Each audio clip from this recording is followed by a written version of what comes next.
Cheers,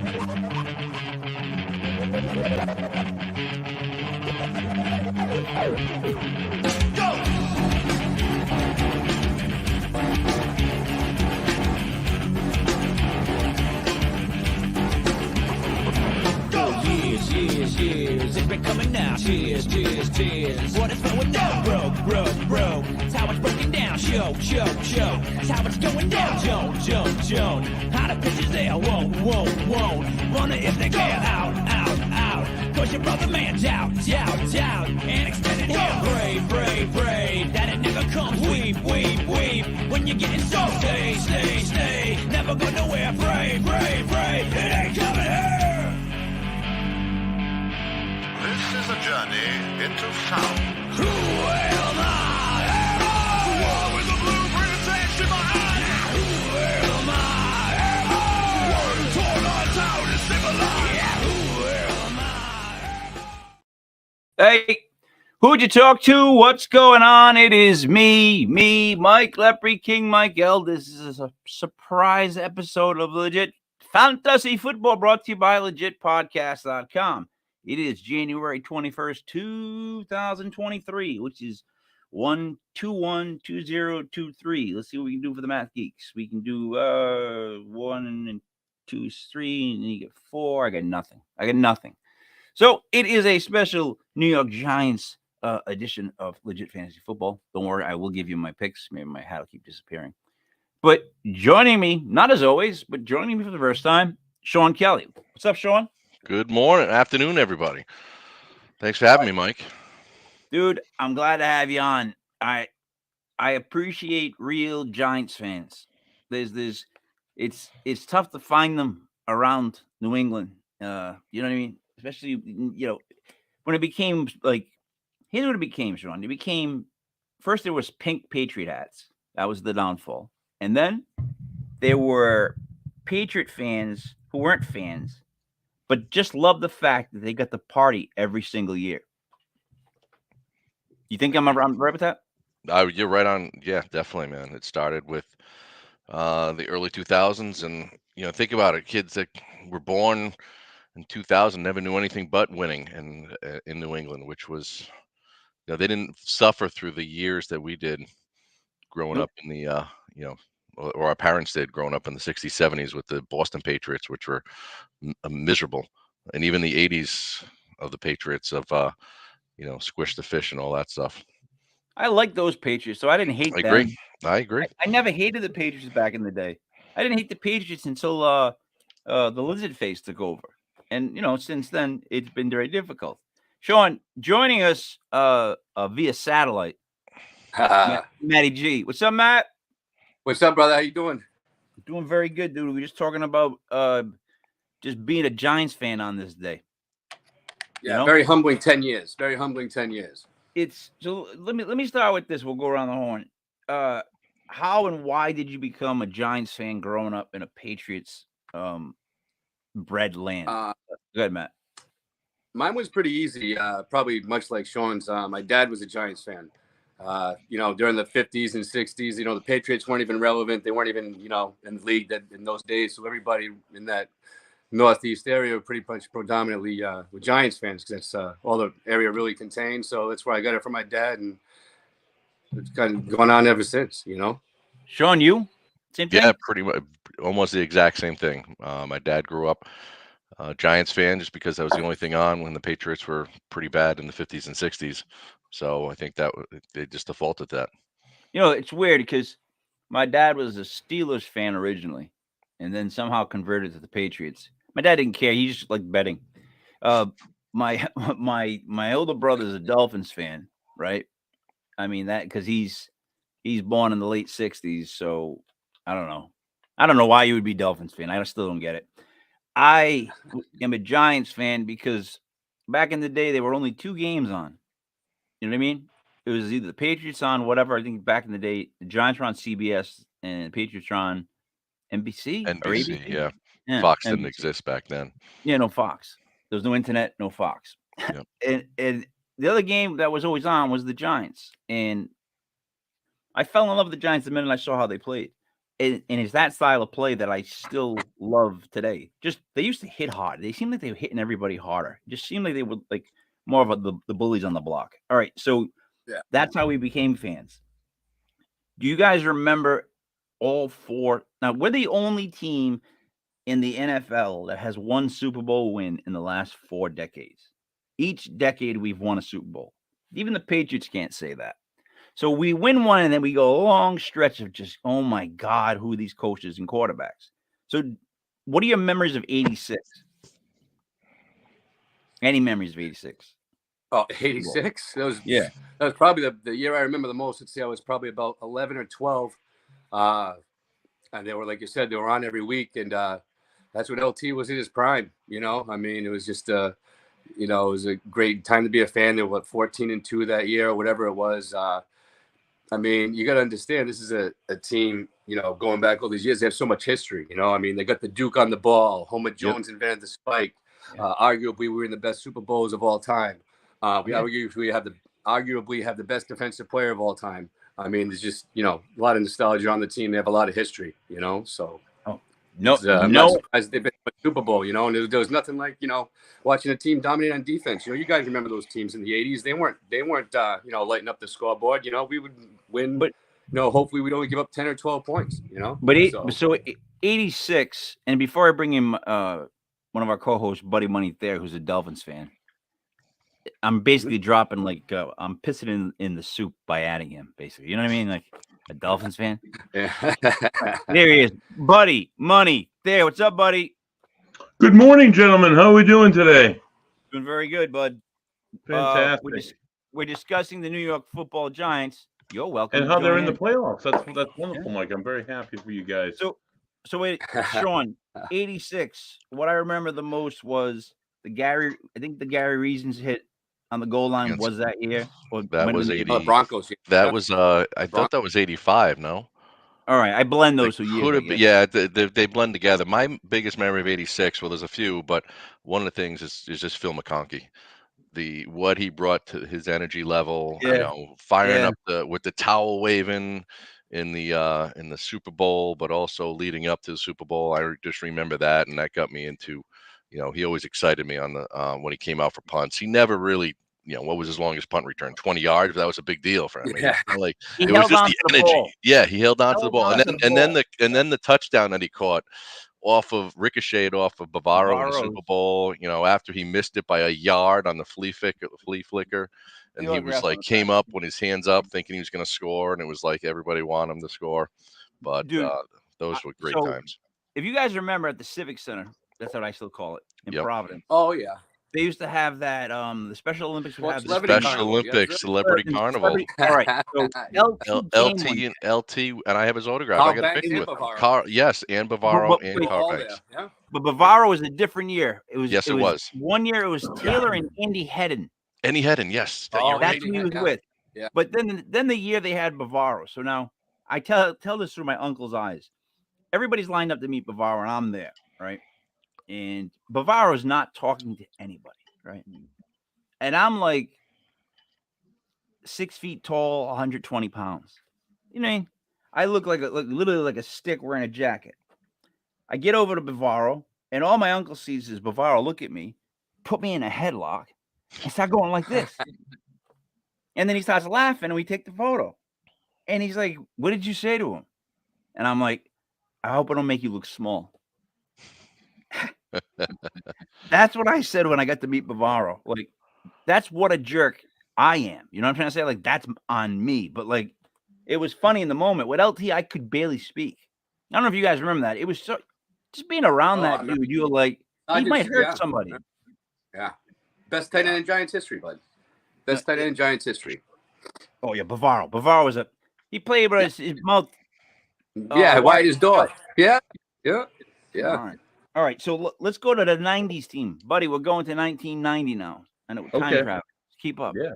So that team, what I remember is Phil Simms had it clicking and then got hurt. And then Hostetler like patchworked enough to get us over games, along with the fact that Otis Anderson, who no longer went by OJ, Yeah, was yeah. hammering people. Fresh legs on an old man just going bang. What do you guys remember about that year? Like that Super Bowl win? Because we're going to talk about all our wins. Oh, that year I remember easy was when they played Buffalo that time. When Sims Torres, I think it was his Achilles or his heel or something. It was I Yeah, don't it was remember his what heel. it was. Mm. Yeah, it's something. Yeah, it was his heel.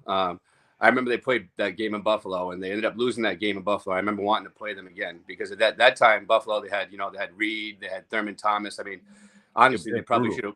I mean, yeah, I mean they had a great. I mean, even And they had a Bruce great Smith, defense. Bruce Bennett, Smith and yeah, Cornelius Bennett. Great defense. And I just remember I worried about how we were going to outscore them if I never thought we would end up seeing them in the playoffs. I mean, obviously, that was San Francisco's dynasty, would have been dynasty years.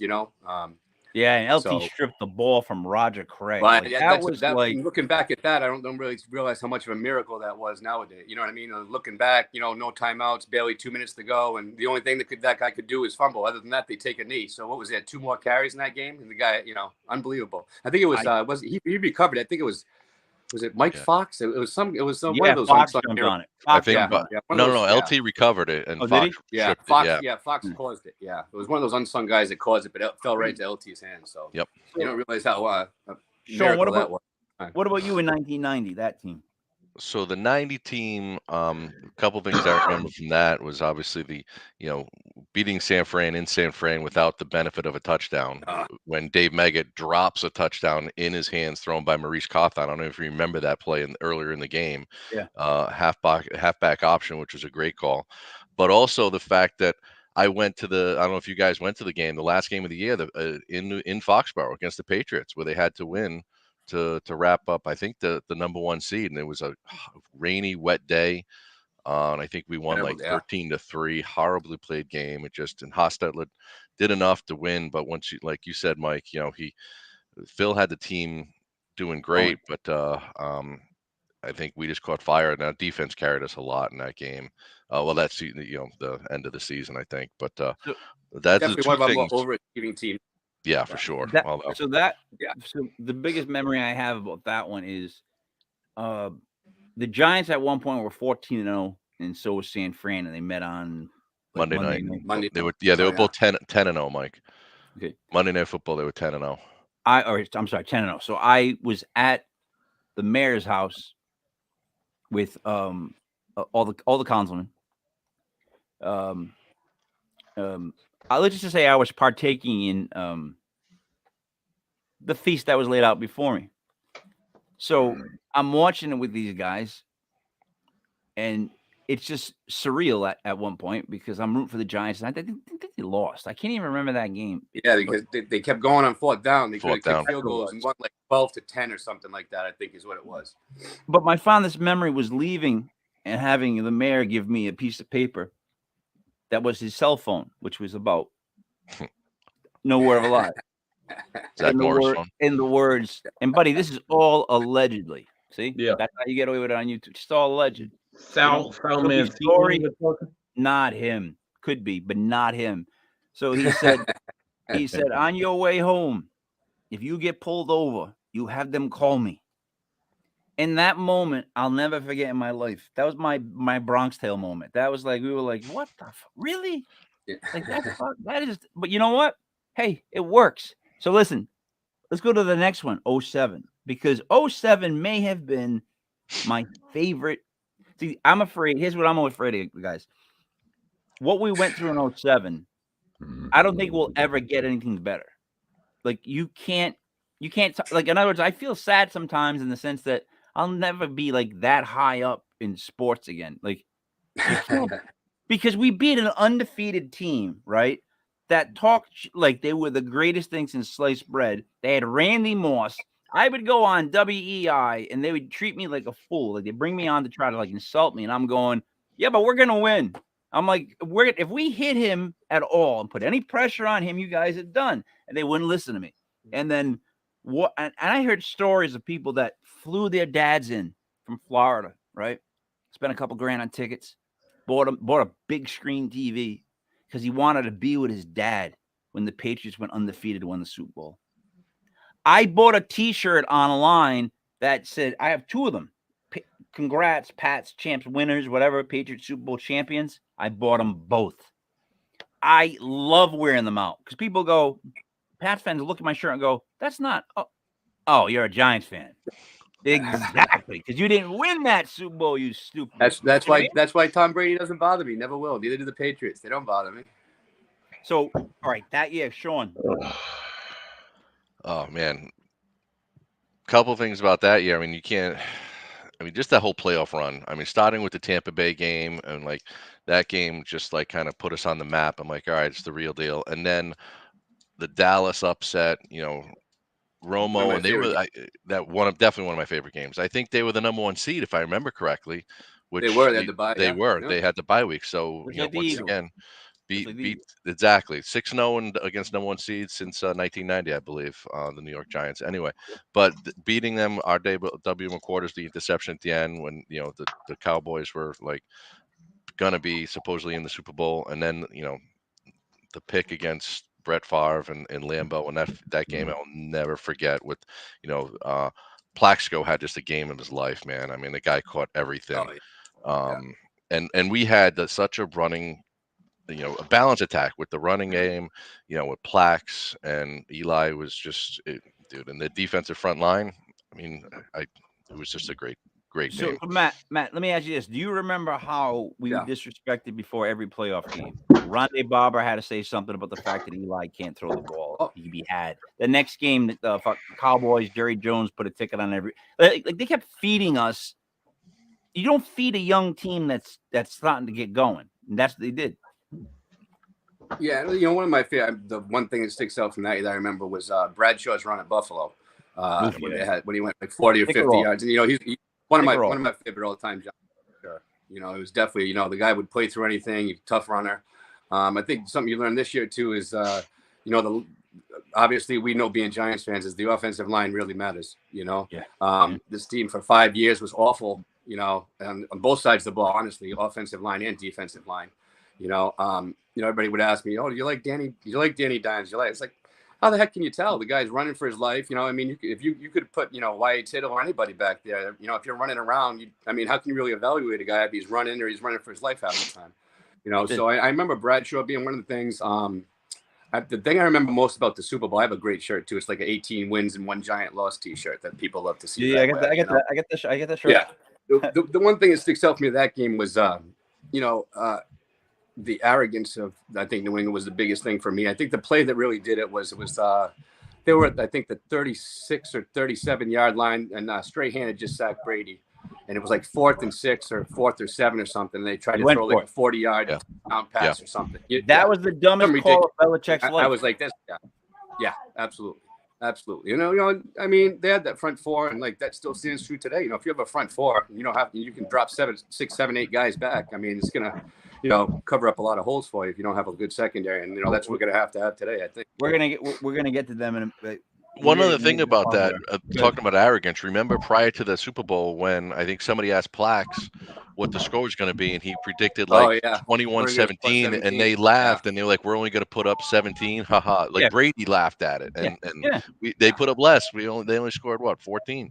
Yeah, he scoffed the fact like the Giants. The Giants going to hold them to that. Points. And they scored the opening drive, but that they had the ball. So I mean, they really didn't score for the next 3 quarters. Correct. The thing about Bradshaw and Jacobs was that they, buddy, do you remember Ahmad Bradshaw and Brandon Jacobs from the Giants when they Yeah. All right. What made them great was that they literally shared carries. And if you watch them, I watched the YouTube thing they did where they sit down and they talked about it. They played the hot hand. If one guy was doing well, the other guy wouldn't let him come out. He'd be like, no, you keep like. So you had 2 guys that were so unselfish, and they both were punishing runners.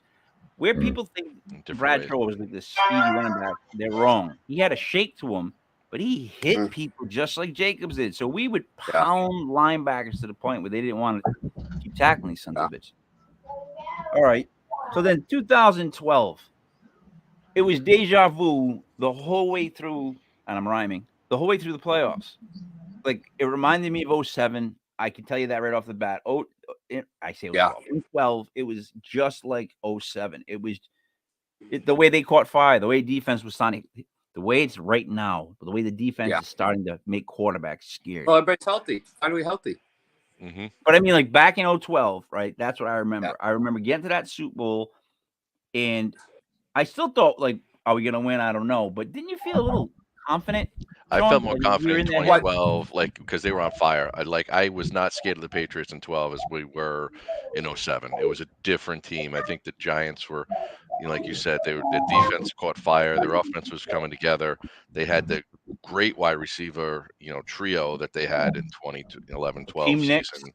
Knicks, oh man, I wish he had stayed healthy. Like he was a great Giant. Could have been Victor great. Cruz could have been great. Victor's first, Yeah, he fell. I don't know what happened to him. I really I don't. know. And Manningham too. I mean, Yeah. that three-headed, monster. And even you forget about the tight end that they had. Jake Ballard. Remember Ballard, his ACL. He tore it in the Super Bowl. But I mean, they had and they still had the running backs of Jacobs and Bradshaw. Jacobs was a little long in the tooth then, but still was a punishing runner. That team, and it came down to the defense. I think that caught fire at the right time. And I see a lot of similarities between the team that we're seeing tonight and those last two Giants teams, Super Bowl winning. The Giants always seem to get this generic white guy tight end who doesn't possess like a lot of skill. I love this guy they got now. But he gets like 25 yards, 30 yards for us, makes one big play, right? Yeah. I mean, just add a name. You could go back, boss. Mayor Pasco. They're interchangeable. Yeah. It's true. We've never had like, and then the one we had that was athletic couldn't catch a friggin' ball till he got to Jacksonville. Yeah. Who, Adrian Robinson, the JPP at tight end? Is that what you're talking about? No, Evan Ingram. Evan Ingram. Oh, please. He couldn't catch a ball in New York. Not a ball. Yeah, now it's like now, he's pro in Jacksonville, right? Yeah. Yeah, now he's a fantasy football stud in Jacksonville. 4.3 speed. That's all we heard every single year. He's not a tight end. He's a receiver. He's not. They should have made him a big wide receiver. Exactly. That's what they should. He couldn't stay on the field. I hated him. All right, so that cuts to that. So then let's start with other Giant topics. Nate Sudfeld. Guys, the Eagles under the coach that now coaches Jacksonville, whose name I will not ever say, from that armpit of a city and league team, Philadelphia. There's actually the statue that they chose to put outside of Philadelphia is of him, Doug Peterson, and I don't even want to say, I don't want to say Foles' his name, but it's Foles and Peterson, right? It's not Donovan McNabb. You don't see Reggie White out there. You don't see what's the other guy that passed away? They should have put up Gilbert. I forget. Brown. Yeah, Donovan. Yeah. You don't see like a bot. You don't see anybody that makes sense. I'm sorry, from the Eagles, you don't see anybody that makes sense, right? You see Doug Peterson and Nick Foles. They're such a horrible organization that they chose to put those two guys as statues. The whole city's horrible because their main attraction is a sports guy, which I love, but he's not real. You know what I mean? No Joe Frazier, but they got Rocky Balboa. I hate you, Philly. Just letting you know before we go any further. So, guys, you remember when they threw the game so the Cowboys could get in the playoffs and not us? Remember they put in Nate Sudfeld? They took out Jalen Hurts. And in comes this white guy with Mickey Mouse hands for gloves. If you guys remember this, right? His gloves were so big that I swear to you on my dad, I said to my son, those gloves are too big. How's he going to handle the ball? I swear to God. On the first snap, he fumbled it. He had Mickey Mouse gloves on. Even Jalen Hurts was on the sidelines like, why am I not playing? Philadelphia threw that game. Right? Kept us out of the playoffs, got Dallas in. Cut to the next year's draft, and the other team does a favor for the other team and screws us over again. Philly wants to get Devonta Smith in front of us. Dallas is there. They make the switch with that Philly. Payback for losing the game the year before. Don't tell me it's not connected because it is. It's a payback for how they ripped us twice. Sean, what are your thoughts on my wild theory on that?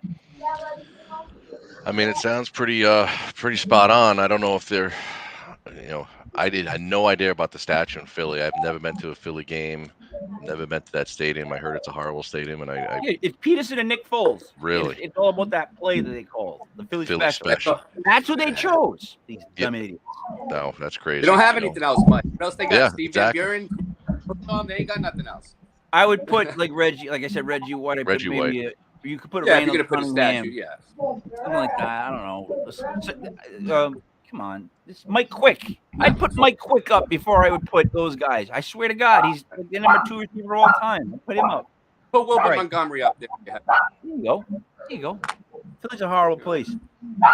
And so what I want to end this with was, so my older brother was a Dolphins fan, like I became a Giants fan.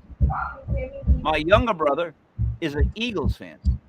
Oh, Now you want to know why he's an Eagles fan? Probably because he's going against you, like my brother's a Cowboy fan. I'm assuming. There it is. That's how I I got told him mine. this day, That's how I I think told I him got this mine. day, you're not really an Eagles fan, dude. You're not. You went with whatever the team was like the enemy of my team. You know what I mean? And you screwed yourself because you got one Super Bowl and a bunch of years of promise, but you don't ever really pull it off in big moments. Donovan McNabb could throw a 60-yard pass like on a dime. But have him try to throw it to the flat to a running back, and it's in the ground. Same thing with Randall. Same thing with all these quarterbacks. Oh, they're so talented, but have them just make a nice soft throw and it goes right in the ground. They throw it short. I hate the Eagles, guys. I really, God's honest, hate the Eagles. so who do you hate more, the Eagles or the Cowboys? All right, so here's the thing. Everyone hates the Cowboys.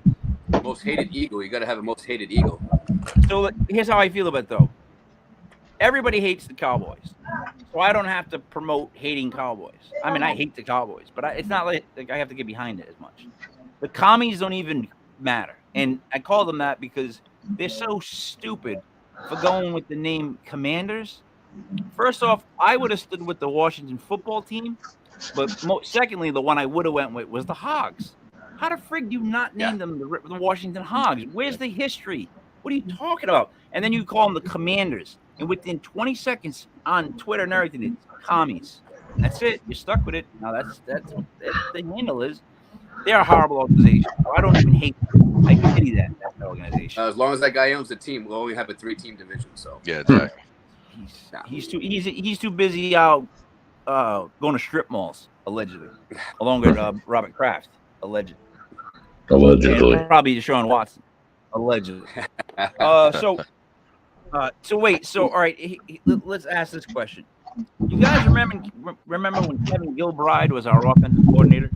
Oh yeah. All right. Now I have never hated, because we're speaking about hate. I've never hated one Giant coach more in my life than I hated Kevin Gilbride. I used to scream. Wow. He He beat Ray Hanley. I know. Yeesh. Was that? Yeah. Well, let me tell you Ray why. Hanley? But let me explain why. Though, for 1 second. Hanley was awful. But listen, it's 3rd and long. Say it's 3rd and 15. They lost yards. Yeah. What play call does Kevin Gilbride call every? I don't know if it's Joe Judge called the QB sneak though. No. What was? Think about it for a second. If you remember It Gilbride, was either a screen or a draw play. draw. No, draw play. It was a draw play. Dude, go back and watch the Kevin Gilbride films. If it's 3rd and long, he would just give up and run a draw play. It made me want to. I'm so glad that Buddy Ryan punched him. That was a great moment. It was a great moment in time and in history. I was so happy Buddy went over and slugged him because Buddy Ryan should have slugged him. And Kevin Gilbride. All right, Sean, which coach bothered you the most? There's so many we've got. There's quite a few. I mean, I gotta give it up to Matt and say Hanley. I was like, what were they thinking? How did they mess it up? We could have had Bill Belichick as taking over for Parcells. Just the way that it was handled, and even the whole mix up with Tom Coughlin. How do you let him go and replace him with the Earn the right to revolving stay door? forever. Yeah. Exactly. You know what happened was that Parcells split was not a good split. No. So they wanted to get away from the Parcells tree, and that tree involves Belichick. It involves Coughlin. That's why they made the dumbest move of going with someone that was already on the roster in Hanley. That guy had no idea. He was like, what's his name from the Colts? No idea Jeff what Saturday? he's doing. Yeah, no idea. He's going by hunches. All he's doing is going by hunches. He doesn't know what he's doing, and I can't blame him. All of a sudden, I'm coach. Like, whatever. So, but I But didn't then like. who's the coach who benched Eli for Geno Smith? There it Who's is. that? That's the guy. Yeah, but McAdoo. again, He's a McAdoo. close number 2. He's a Yeah. close All right. number 2. So first off, that's why I keep talking about him. I don't know why. I'm having a happy mood, but that's why I hate Geno Smith. Like, Oh, yeah. let me put myself in Geno Smith's position. Tell me if I'm wrong. The coach comes up to me and he says, "You're going to start today, and I'm going to bench Eli." I would go, isn't he on course to break the all-time Ironman record of starting games and be a Hall of Famer? The coach would probably go, well, yeah. And I would go, I'm not playing. I'm not going to be the guy that goes in and starts the one game that Eli Manning doesn't start. I'm a footnote for the rest of time. Eli Manning's dude, the greatest thing about Eli Manning was that every time you showed up to the huddle or to start a game, the mother was there. He was there. People take that for granted, but having a quarterback who's going to be there for every game for 10 years. I mean, not even that, Mike. I mean, the beating that he took in San Francisco in 2012 in that Best game he's ever played. Best game he's ever played, hands down. And the best thing about him is he could be 0 for 17 with 5 interceptions. You know, care. On the road, doesn't matter. You know, if he's only down to score, he doesn't care that he threw 6 picks. He doesn't care that he's having a horrible game. You know, he did it. I mean, it was his time. You know, he was a great 2-minute quarterback. You know what I mean? It really was. So Sean, remember how they talked about him though right before that Super Bowl year? How he was a bust, how he was this, he was that. The Giants were this, they were that. Like, I hate to do it, but I'm gonna do it. There's such a similarity to Daniel Jones. Like, they're doing him dirty like they did Eli, and now he's doing a run, hopefully like Eli did. What do you see the comparison? The way I just can the way the totally guys see are the too. comparison. I think to what Matt's point was earlier, with he didn't have an offensive line. Now he's got an All-Pro on the left side. He's got a up and coming right guard that hopefully. How great has that been? Oof, I mean, Andrew yeah, Thomas. Oof. exactly. Oh Yeah, man, to make up for the other guy that they drafted. I don't even want to say his name. I can't remember. He went to Neal? Jacksonville. No. The guy that the left tackle. Oh yeah. Oh my God. He ended up becoming like a really good guard on the Tommy. Oh, Flowers. No, I don't want to Flowers? say his name. I know Flowers' Yeah. name. Yeah, Certain yeah. people I don't repeat their name because that guy was oh my God, he was a siphon. Well, I mean, that was back-to-back top 10 busts. That was him Exactly. and Eli Apple busted Yep. back-to-back years. That'll kill you. You know? But I think I'm sorry. Go ahead, Mike. No, I'm going to say Gettleman made some Worst really GM in great history. moves that people forget, but made so many horrible ones. Mhm. That's it really was hit or miss with that guy, and there was way more misses, but there were a couple that were great. Yeah. See, my biggest thing with him is, he could have got a lot more draft assets running his way up the last couple of years. He could have traded. The Giants were a bottom feeder team, winning 3 or 4 games, had a bunch of guys in expiring contracts. They knew they weren't going to bring back. There was interest in Jabril Peppers was one I know. Even when going back to Landon Collins, they could have traded him instead of letting him walk. Evan Ingram is another example this year. Instead of letting him walk, they could have got something for him. 2 years ago, people were offered a 2nd-round pick for him. I mean, for a team right now that needs as many picks as possible, we're desperate for a receiver. Those couple extra picks, I wouldn't mind trading for DeAndre Hopkins. I mean, that's somebody that we need something like that. There's nobody on the free agent market for receivers, and Barkley's 26, 27, Jones is 26, 27. I mean, you need a guy that come in to make an impact now. You can't say, this guy's going to be good in 3 or 4 years. Yeah, but there's one or two receivers I would trade up for. I really would. There's like 1 or 2 guys coming out that are going to be good. Every year, rookie. There's a couple happening in the NBA now too. I play fantasy basketball. They're ready to go day one. It's just like it's become crazy with that. Yeah. But wait, the worst move I think Gettleman ever made, Sean, and tell me if I'm wrong. Michael Parsons on the board. We trade back to get a project in Kadarius Toney and let the Cowboys take Michael Parsons. That was the worst move by Gettleman in my opinion. Well, and that's the same year that we had just spent all the money on Kenny Galladay. Galladay, $75 million. So you get another receiver. Why did it made no sense to me? And when was the last time we drafted a linebacker? I can't remember the last linebacker. we In the drafted. first round, Carl Banks, 1984. There we go. That's the last And we time had the the Giants took a option of linebacker in the getting first Micah Parsons, Yeah. and we trade and get Kadarius Toney. I was like, what is this all about? That was the one time he traded down, and that's what he does. The one I know. time he traded down during his tenure, and that's what he does. It made no sense. It- I agree. That Yeah, was but- definitely the worst move. And now, and what do we As get for bad as he Tony? was, as bad as he was with that stuff, he was much worse on the free agent market. You know, Patrick Omame signed for $15 million. The guy didn't even make it through 6 games. You know, I remember 2 years ago. You know, he's sitting in there in training camp. He's like, you know, they get rid of him. They bring in 3 new starters a week before the season. You know, I mean, the guy was, you know, all he did was talking about rebuilding the offensive line, and he just didn't have a clue on how to do it or the people to get there. You know, luckily he got Gates, who was an undrafted free agent that turned out to be a pretty solid center. You know, I think Evan Neal will be fine now that they got, you know, anybody that can start at Alabama for 4 years is going to be all right in my book. You know, he just needs to get used to it, just like Thomas, you know. I mean, they'll be okay. They got about $15 million in cap space. Get one more guy next year, you know. You were the I third think biggest cap space, don't we? Yeah, $50 million. That's not even counting Wayman Galladay. So we'll get up there. I mean, we'll pay Jones and Barkley, but, you know, they'll have some money to get, like, somebody, you know. Mhm. But check this. So Evan Neal is not 100% correct. Like, he's a rookie. Yeah, and he's right. making Yeah. bad moves. Yeah, And he learned. you watch on slow motion how Andrew Thomas comes out of his stance and how Evan Neal does. And Andrew Thomas makes the double move, like the double shuffle, in like a Yeah. second. And Evan Neal, and I really believe that it's because he played left tackle so long, that when his feet come out, they come together sometimes. Like they touch. And you know, in basketball, you're supposed to shuffle and never let your feet touch. Yeah. That's basically across what the defense, that's what tackles do. On they gotta get out there to block the edge. Yeah. And Evan Neal like touches feet sometimes. He's like off balance, and when you're like that, someone bull rushes you, you're done. There's no base. So Yeah. he makes some plays where he gets the base, and when he gets you, well, you're It's gone. over. Yeah. Yeah, you're Yeah. gone. Big, yeah. This Big guy. is- Yeah, he's a big guy. Tonight's going to be a test because this Philly Get front killed. four, man, Oh, yeah. 70 sacks, man. They're a Biggest, one of the beast biggest front keys of four. the game. Yeah, They abused absolutely. him last game. Yeah. They abused they Evan did. Neal. That was the worst game of his career. Yeah. Now, all right. So I love Andrew Thomas. You know, they talked all, oh, he's not good the first year, but now look at him, right? And the thing I heard with Evan Neal is he does have like an ankle injury, a knee injury. So Yeah. Yeah. maybe that yeah. just linemen get Yeah. beat up.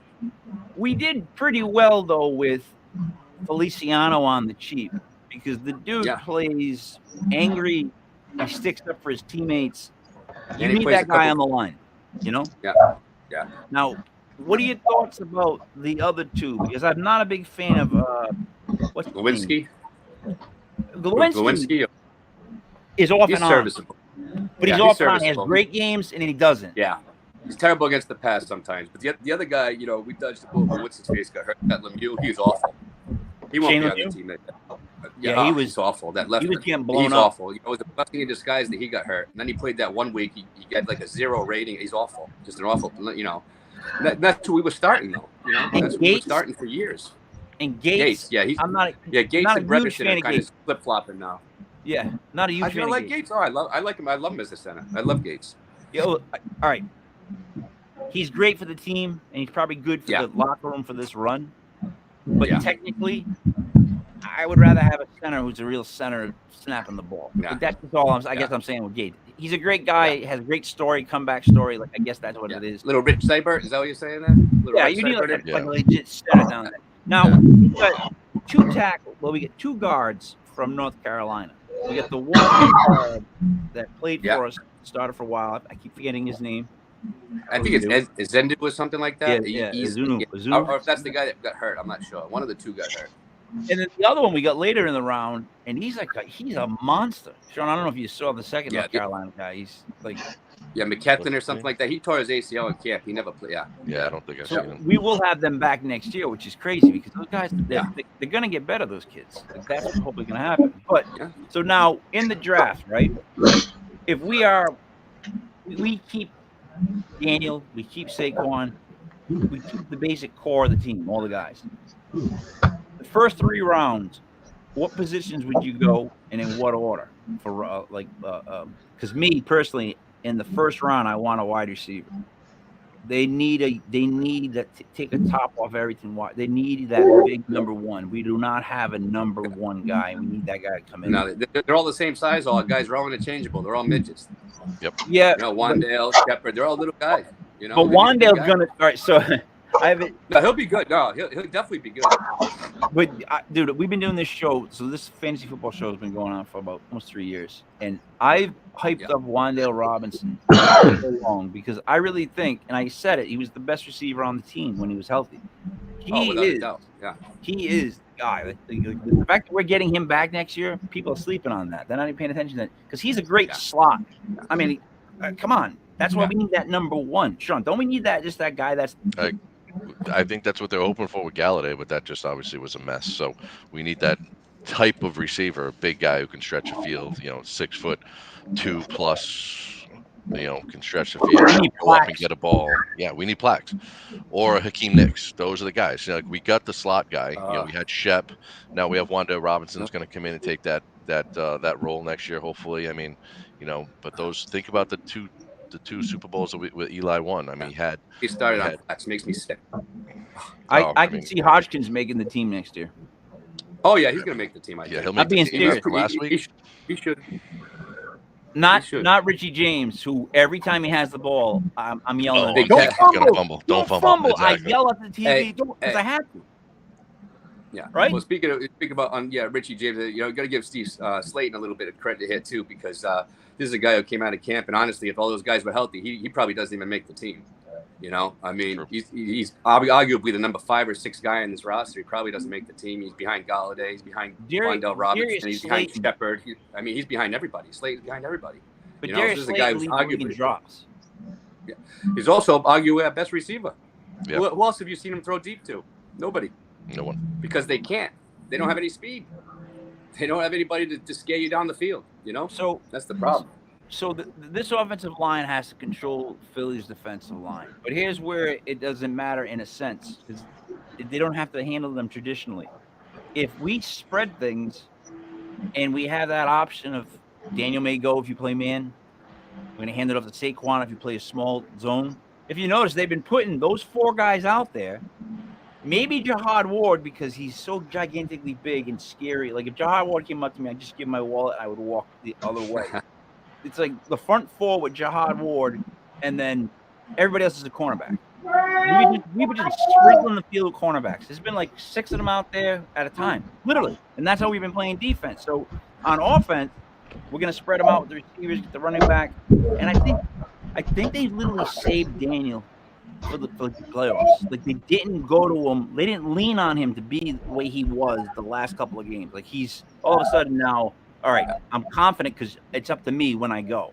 And it's as long as he doesn't fumble, you know what I mean? Well, I mean, listen, the line helps that too. Had 4 picks this year, and he didn't have the fumbles he had the previous years. I mean, there's a lot to be said for that too. I mean, when they go to the draft, they need a linebacker. They need a cornerback. Yeah, they need some. They need somebody in the middle of that defense. They definitely need an impact linebacker on that second level, and they're going to need another cornerback. They have Dory Jackson's been great this year, but they don't have anybody on the. Yeah, we're leaning on that guy, the rookie kid, Flott. Belton? Cordell Flott, yeah. Yeah, Well, and he's Sean. What do you think? Big pass breakup last week. Yeah. What was that, Mike? What would you take in the draft? Well, I agree with Matt. I like the receiver, linebacker, and cornerback. Those are the 3 biggest needs I think we got. We got to fill one of them in free agency, though, right? Come on, man. Yeah, we have to. One linebacker. With all the money we have, one will be filled. Are there any big wide receivers in free agency this year? I don't even know. No, they're all terrible. No, there are some linebackers though. Nobody out there. The Bears and Colts might be losing some linebackers. Like this, both teams are stacked with young guys. They can't keep everybody. Yeah. You know what I mean? I had a Kwity Paye signed helmet that I sold recently, and it's funny too because my nephew played on that team with Kwity. Okay. So he would tell stories of watching Kwity play high school football. Like it wasn't fair. Like even at that age, he was playing and destroying kids. And he's major D1 athletes are different. Yeah, he's just a beast. But all right, so we went through all the picks of what we'd take. All right, so the question that's been asked 7 million times, but we'll ask it here. Do you keep Daniel and Saquon? And what do you do as far as sign them, franchise tag one? What do you, Sean, go first. What are your thoughts? I think you'd keep both based upon, I mean, Danny has played up to the expectations, I think, when they drafted him based upon, this year he's finally got a line. He's finally got, I mean, and look what he's done. I think, honestly, what it comes down to the coaching. I mean, he's had, four different offensive coordinators prior to this year, and each one of them failed him. And now he's got, a great coach. And we better love. He loves that coach. Because he doesn't love that coach. His price tag just went up so much. And the weapons he's had. I mean, the injuries we talked about. Like at the wide receiver position, especially. Everybody's gone down. And exactly, what has he done? What's he done with the weapons he's had? You give him a good, number one receiver, and I just think that, he could be that much better. And Saquon, I don't know. I'm not. Matt would be better to answer questions about franchising because he understands that stuff a lot better than I do. So I would defer to him on what to do from a contractual standpoint. I just want them both on the team next year. Matt, I franchise tag Saquon. Barkley. Barkley, on a 1 year. Make sure he stays healthy. Sign Daniel. That's the biggest thing with him. The other thing is too is like, exactly. But what do you pay him? You might get a little discount. You might be able to pay him just $30 million a year. You know what I mean? Who, Danny? Something like that, maybe 120 or something. You might not have to pay that 41, 42 like everybody else is getting. But that's where we're stuck now. That, which might help us out a little bit. But that's where we're stuck now, right? We got to hope he really loves that coach. He knows that he'll only be good in that system because his price tag now is of all the best guys. Like if he wins today and he'll have amazing.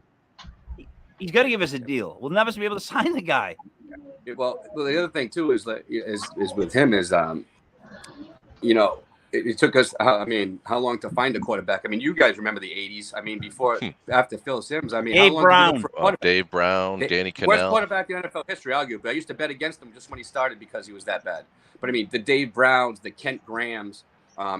Kerry Collins was the first person that could throw the ball further than 30 yards for almost a decade. I mean, they were in the doldrums with the quarterbacks for years. Kerry Collins did a rap video with Danny Cannell. Danny Cannell, there's another giant quarterback. They did a rap video. Video. Danny Cannell and Kerry Collins. And Kerry Collins was still with the North Carolina Panthers. Yeah. And Danny Cannell was just made the Giants open starting quarterback. Yeah. And a line in his rap song was, "I'm DK from NY." I wanted to throw up on my just everywhere. You just like, no, just no. Hey, he did beat the Broncos that year to he did. He did the Tuma. Yes, the undefeated. Yes, he did. Yes, but God, those guys. And then Pat Shurmur. Pat Shurmur made me very upset. Ooh, Pat Shurmur. Yeah, Pat Shurmur looked like he couldn't lead like somebody out of a room. Like correct. He like seriously, he was like, and he was just as a mush. Right, like there was no excitement. He brought, and then we had Joe Judge, who was literally like, small dogs that won't stop. Dude, he got to wear a mask back when everybody was wearing masks, and you could still see him swearing the F-bomb after every single play. Like, what the hell were they looking at in Joe Judge? I mean, other than catching that, recovering that football in practice in the mud, what did he do? Oh, yeah.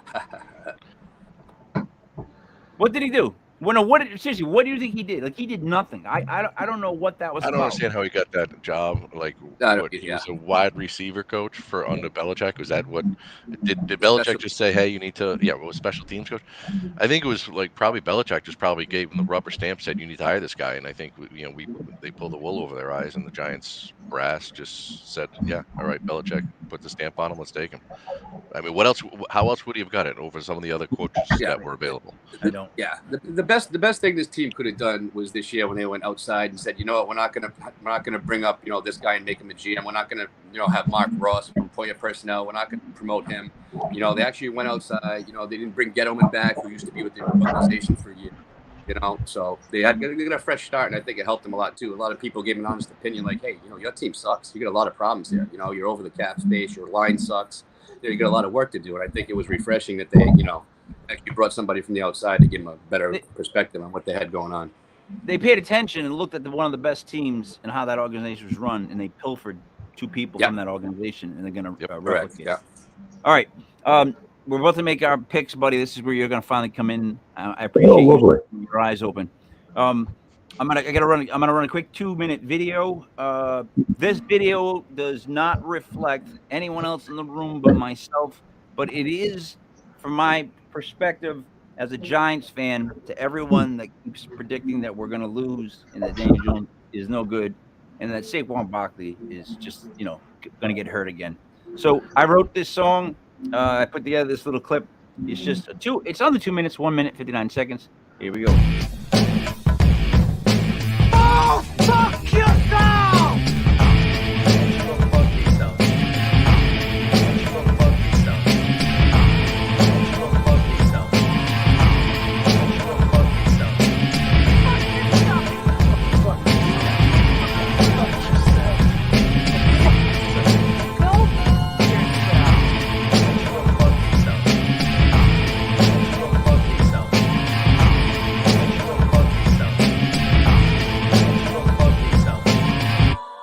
Furthermore, you can all go fuck yourselves.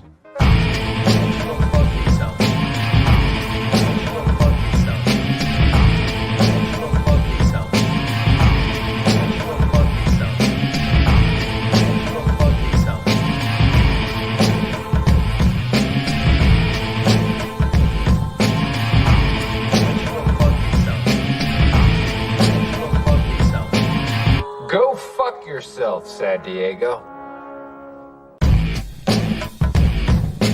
Oh, fuck yourself!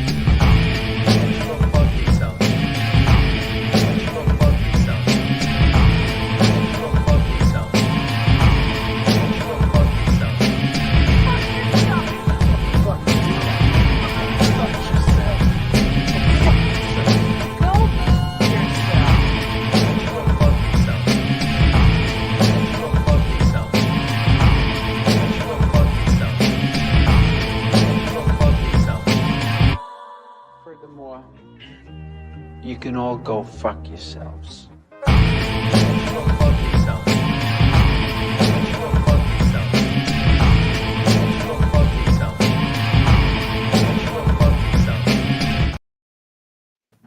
Sorry, guys, I had to put you through that, but Nice. Very well. Got a lot put of Slayton together. clips in there going deep, buddy. For the I- guy who was a well, pup. Yeah. I agree. But I got to tell you, I get really upset with how they keep saying we don't have a chance or all this or the other. Look, let's go over it right now. The Giants look like, oddly enough, it's scary Giants of old in the sense of how they're coming together. The defensive line has Dexter Lawrence, who Buddy can tell you I've been a Sexy Dexy fan since day one. I don't know why they played him at end. Dominated last week. Last year they played him Dominated. at end. You know that, right? We played 3-4. They Yeah. put him at end. Now they put him right Got in the rushes. goddamn middle. Right next to Williams. So we got a defense with him, Williams. I don't think Aziz is playing today, which is No, they say he's questionable, so I don't know. man.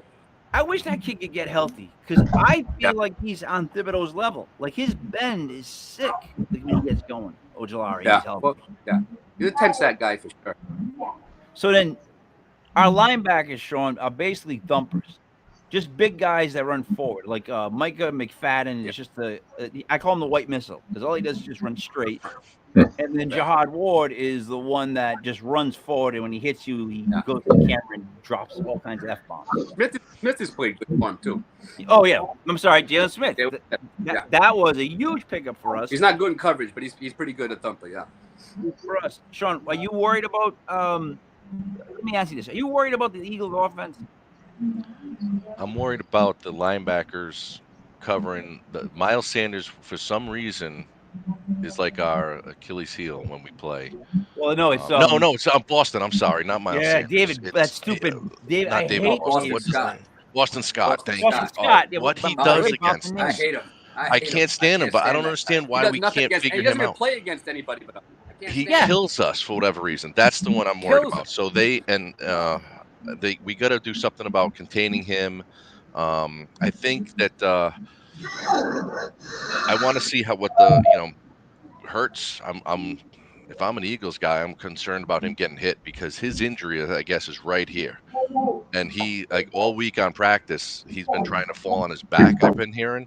So he doesn't want to fall on his side or his front. Yeah. So I think that, if we put some pressure on him and put him down to the ground, Yeah. you might see, They gotta some hit him. injuries. Yeah, they got to hit him. They got to hit him, and we got to Just limit like they did to Justin Jefferson last week. Exactly. Justin Well- Jefferson, they did the same thing. Remind me of the Super Bowl against the Bills. Let him catch his 10-yard passes and hammer him just like they did to Andre Reed. It was like Justin Jefferson, yeah, he had all those catches, but he got pounded. He never had a catch over 10 yards. Second, it was a non-factor, So we got to beat them up and bully them like old school Giants Old school football, Giants.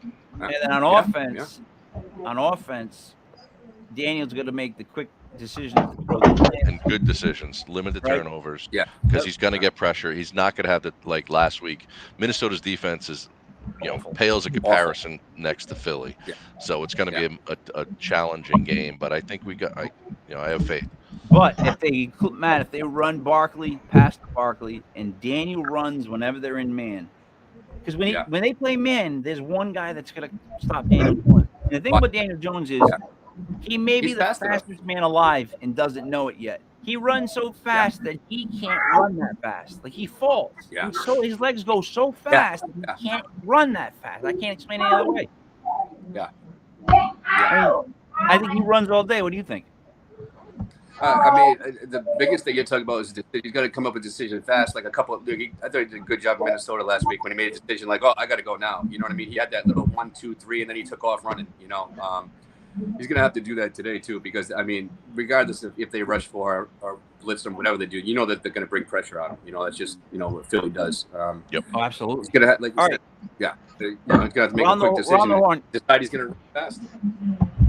Guys, round the horn. I'm going to go through all 4 games. I'm going to give the spread. You do not have to make a pick if you don't want to. You can just pass. But if you want to make the pick, by all means. So I'm going to start off with this one. Buddy, I'm going to ask you first. The Jaguars play the early game against Kansas City Chiefs. Kansas City Chiefs are favored by 9.5 at home. The over-under is 52.5. Buddy, who do you like? That's a big spread. I think the Chiefs might win this. I'm going to go with the Jaguars with the spread. All right. Matt, Sean, would either of you like to make a selection? Sure. Yeah, sure. I'd take the points too. I'll take the points. I'd take Jacksonville plus the 9.5. Sean? I'm going to stick with Kansas City. I think that, they're going to, Trevor Lawrence is going to finally get his first Saturday loss in his career. Life. In his life. I think Kansas City's just got too much weapons. I think they win by 14.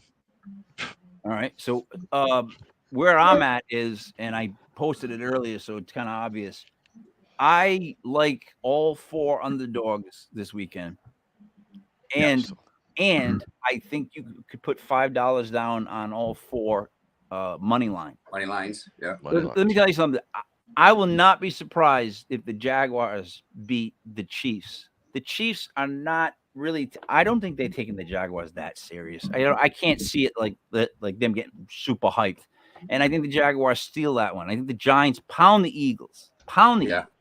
Well, let's get to that game next. So, buddy, I'm going to go to you first. Giants playing the Eagles tonight. Eagles are favored by 8. Now, over-under is 47.5. The Eagles have beat the Giants twice this year. Mm-hmm. Your thoughts? Jalen Hurts is playing, yeah. Yeah, he's playing. He's playing Jalen Hurts.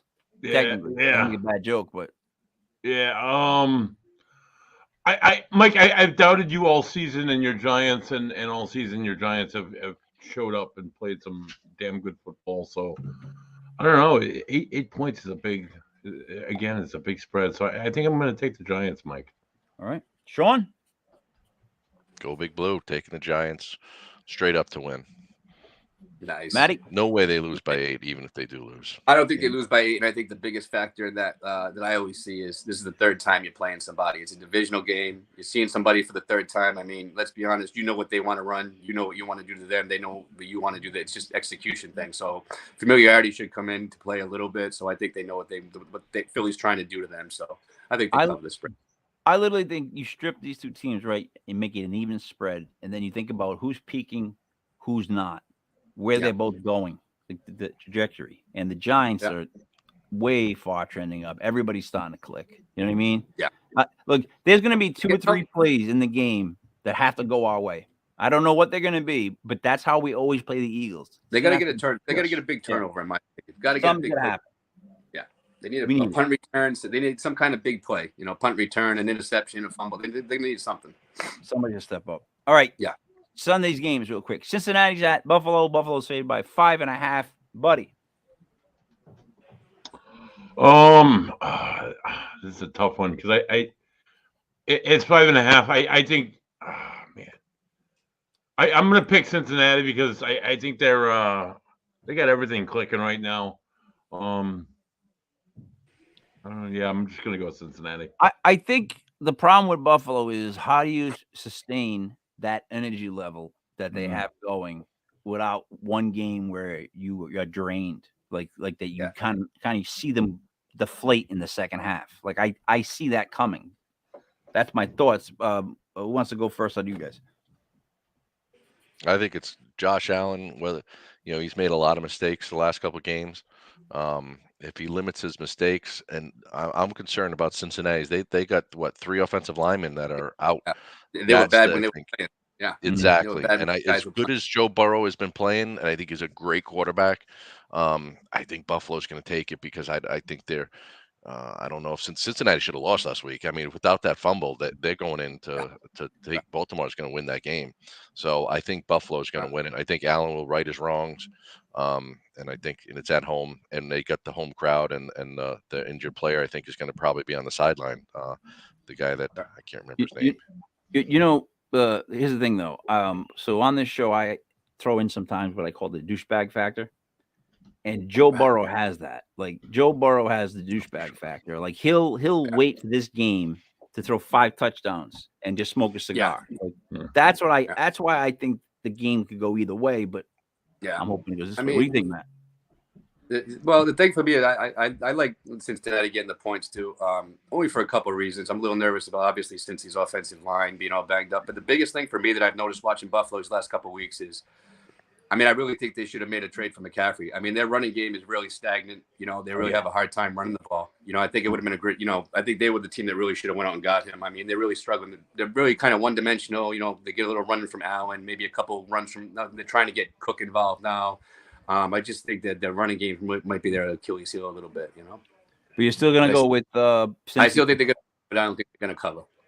So far, I think Buffalo's going to win, but they're not going to cover. All right. Last game then.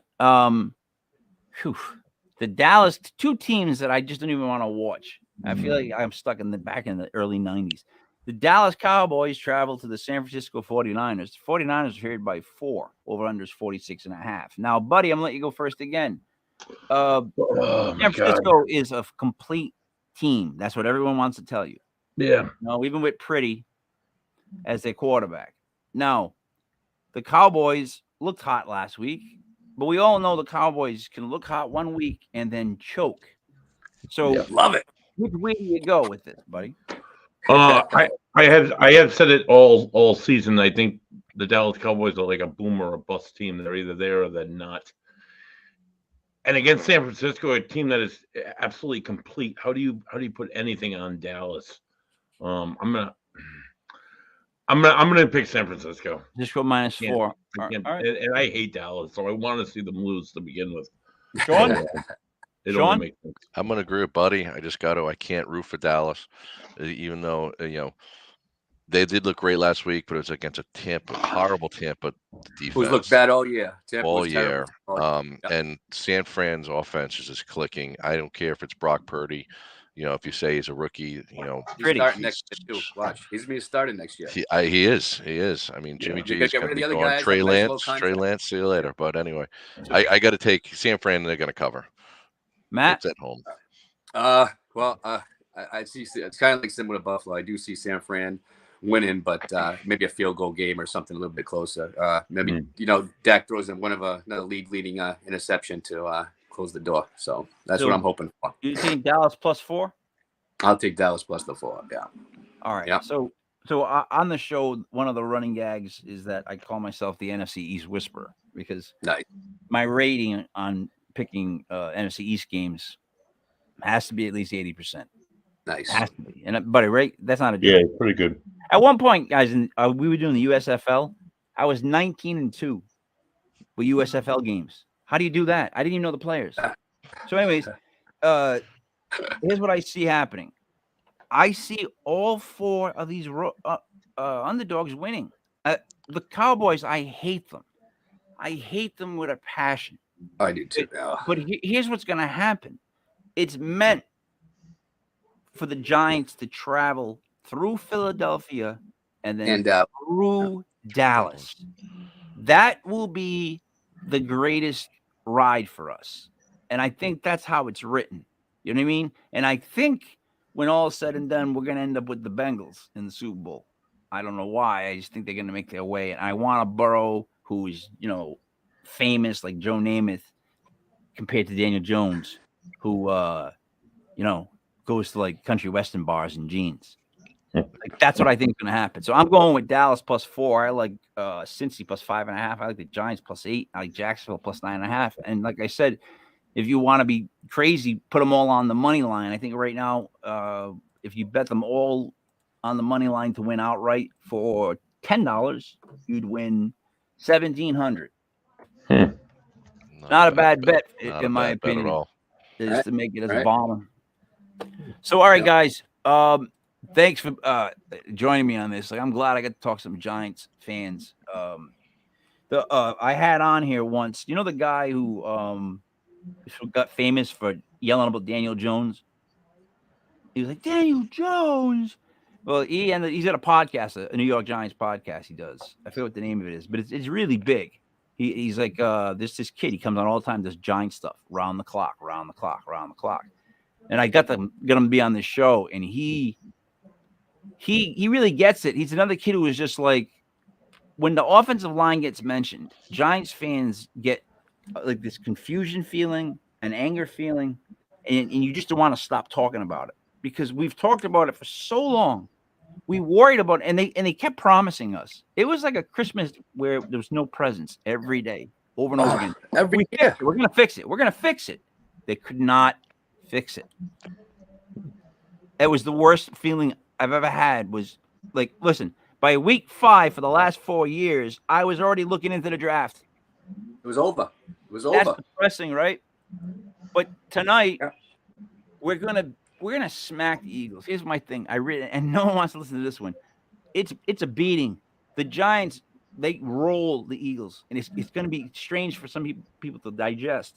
But we're gonna get up on them quick, and we're gonna hammer them. And the defense is really gonna take advantage of him. Watch to see if he runs any option plays early, does any scrambles. Because if he doesn't, he's not feeling well. And we need to hit him. If he's running Jalen Hurts, I'm going to be a little bit more worried. If he comes out running, I'm going to be a little bit more worried because then he's asking to get hit. If he starts to stay in the pocket, though, I think we're going to close. Dexter Lawrence gets up the middle, Sean. There is no pocket. Right? Like that's like the key thing lately for us. He's so fast up the middle, there's no pocket. Where are you going to go? I cannot wait to smash him. All right, buddy. Hey, buddy. I want to thank you for joining us. You had a lot to say. I did. Your comments about the Giants.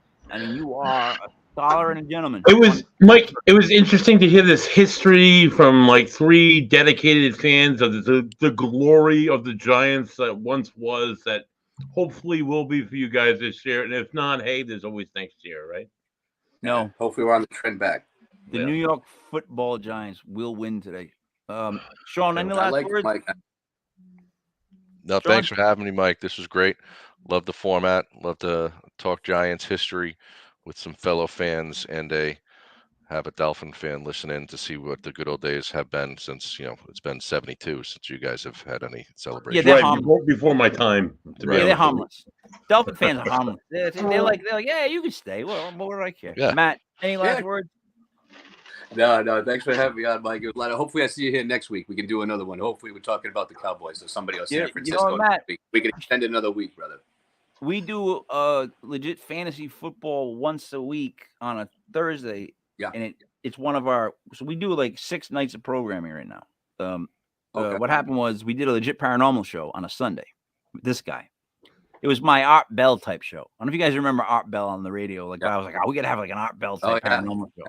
Yeah. So that turned into, now we have legit paranormal on Sunday nights. Monday, it's going to be the guys from Block Island Ghost Tour doing their paranormal show. Tuesday night, it's a legit metaphysical world where we have this Auntie Dale on who does interviews with guests that would get booked or live readings. Wednesday night is legit paranormal news. Thursday night, we do legit paranormal clips, like old clips of proof and stuff. But before that, we do football. And Friday night, the guy from Virginia does the Bigfoot one, which is really good. That was And really then good we have last night. Saturday off. And we already have this woman who does the booking for us, that gets us a guest from Netflix and shit like that for like the paranormal shows. Wants to manage, wants to be like my manager, but she charges, and I'm like, I'm not paying you anything. Like, the money's not coming out. And she's like, let's talk.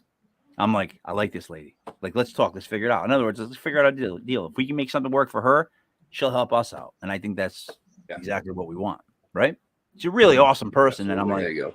she's got interest in it. But Matt, if you want to come be part of, Sean, you're invited too.